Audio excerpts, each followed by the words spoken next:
Is Adam Gorney here with Nick Harris, following the Eli Holstein to Alabama news. And in the parlance of recruiting terminology, as expected, um, you know, Holstein flirted with Florida, maybe gave LSU a second look and some other teams, but it looked like this was trending for a while, but still definitely an important commitment, right, Nick? Yeah, absolutely. You said trending for a while. Even before his decommitment from Texas A&M, there was a lot of steam pushing from Alabama towards Eli Holstein. And whenever he made that decommitment, it kind of looked like Alabama immediately jumped into that pole position. He had kind of quit talking to Texas A&M after that. And it seemed like Alabama was ahead of pretty much everybody else by a pretty large margin. Talked to him at his during his spring practice last month, or earlier this month rather, and he said once spring ball was over, he was going to get with his family and see if it was time to make a decision or if it was time to maybe take some official visits and see some other things. So I guess that decision came to be. He went ahead and made his commitment to Alabama. And it's huge for Alabama. They get their quarterback commit here in the 2023 class. And, although that they take Eli Holstein before Arch Manning, this is still a huge quarterback take here in the class. He's a really proficient passer that can extend plays outside of the pocket. He can do a lot of things for a team, and I think he'll be really solid in Tuscaloosa.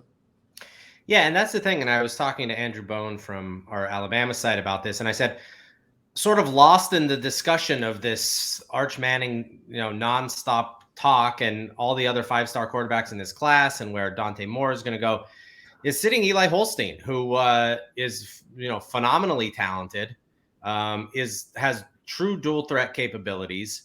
Completed 65% of his passes, 3,200 yards, 29 touchdowns, ran for another 515 with 14 touchdowns, a winner, a big time competitor, comes from a football family, like all the stuff that you're going to want. And so what have you seen from Holstein's game that makes you think, maybe he'll be in the fight after Bryce Young probably leaves after this season to at least compete for some playing time at Bama? Yeah, absolutely. He has a high IQ. He comes from, a football family. He understands the game. He makes quick, decisive decisions. He doesn't take many risks, but that's a sacrifice for him, not creating many turnovers. He limits mistakes. He led Zachary to a 15-0 season last year, and that's tough to do in Louisiana at the 5A level.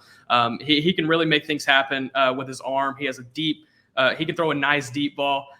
He shows it many times on film. I think his first play on film is him throwing a ball right down the middle of the field to a slot receiver while two pass rushers are on him. And he just throws it to him right in stride for a touchdown. He does that many times on his film. And he did it many times throughout his junior season for Zachary last year.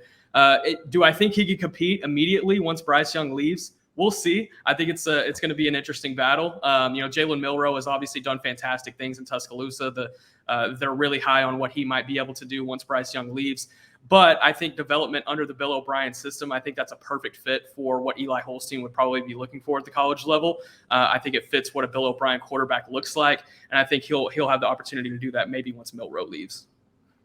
What I had heard was that Alabama was sort of content on whether Arch or Holstein wanted to commit first. They were going to take either one. They were definitely in the Arch Manning sweepstakes there, but more than happy with Holstein. My feeling is that Alabama probably felt they were running third for Arch Manning. And so that was sort of the situation they found themselves in. They didn't want to strike out on both because they're both really, really talented.